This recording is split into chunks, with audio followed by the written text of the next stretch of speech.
সুদানে RSF নামে একটি আধাসামরিক বাহিনীর দ্বারা গণহত্যার শিকার হয় হাজার হাজার সাধারণ মানুষ।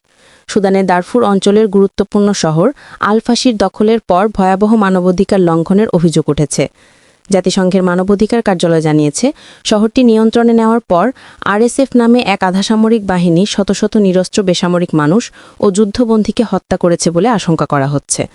গত কয়েক সপ্তাহ ধরে চলা তীব্র সংঘর্ষে শহরটি সম্পূর্ণভাবে আরএসএফ বাহিনীর দখলে চলে যায়।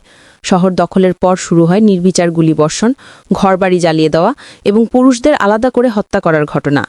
স্থানীয় প্রত্যক্ষদর্শী ও গণমাধ্যমের প্রতিবেদনে বলা হচ্ছে, কিছু এলাকায় নারী ও শিশুদের ওপরও নৃশংস নির্যাতন চালানো হয়েছে।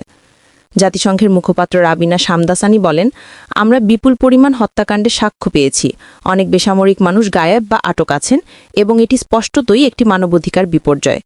আরএসএফ বাহিনী অবশ্য এই অভিযোগ অস্বীকার করেছে। তারা বলছে, এসব তথ্য শত্রুপক্ষের প্রচারণা। তবে আন্তর্জাতিক সংবাদ মাধ্যম রয়টার্স, আল জাজিরা এবং লেমন্দের একাধিক প্রতিবেদনে হত্যাকাণ্ডের ভয়াবহ ছবি ও ভিডিও ফুটেজ প্রকাশিত হয়েছে। এই ঘটনায় জাতিসংঘ ইতোমধ্যে তদন্ত শুরু করেছে। মানবাধিকার সংস্থাগুলো বলছে, যদি এই হত্যাকাণ্ড প্রমাণিত হয় তাহলে তা হবে আরেকটি যুদ্ধাপরাধ বা গণহত্যা হিসাবে স্বীকৃত। দারফুর অঞ্চলে এটি নতুন কোনো ঘটনা নয়। ২০০০ সালের শুরু থেকেই এই এলাকা বারবার সংঘাত, নিপীড়ন এবং জাতিগত সহিংসতার শিকার হয়ে আসছে। কিন্তু আল-ফাশিরের এই সাম্প্রতিক হত্যাযজ্ঞ গোটা বিশ্বের দৃষ্টি আবারও সুদানের দিকে ফিরিয়ে দিয়েছে। আমাদের দেশের অধিকাংশ টিভি চ্যানেলগুলোই দেখা যায় যে সঠিক তথ্যটি আড়াল করে মানুষের কাছে ভুল তথ্যটি উপস্থাপন করে।